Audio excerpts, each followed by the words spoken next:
حفل زواج مؤثرة في حي القصبة العريق كعرس عاصمي تقليدي. تعالوا مع حضراتكم نشوف تفاصيل أكتر، بس في الأول كده لايك للفيديو، اشتركوا وفعل الجرس من كلمة الكل عشان خاطر يوصل لكم الجديد والترند. وقبل ده كله هنصلي على رسولنا الكريم عليه أفضل الصلاة والسلام.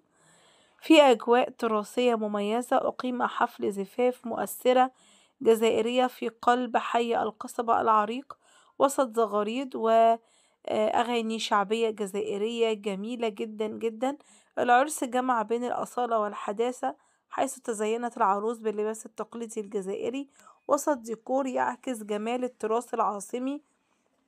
زي ما حضراتكم كده شايفين الصور، الحفل جميل جدا جدا جدا، بيجمع بين عادات وتقاليد الجزائر قديما وعادات وتقاليد الجزائر حديثا. طبعا رواد السوشيال ميديا تفاعلوا جدا مع هذا العرس وقالوا ان العرس جميل جدا جدا جدا، وشهد هذا الحفل المزج بين الماضي والحاضر، وكله أكد على كده في حي القصبة العريق.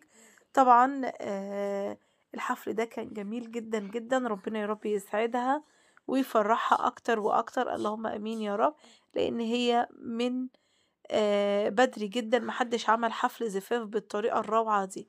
ده الفيديو مع حضراتكم ومع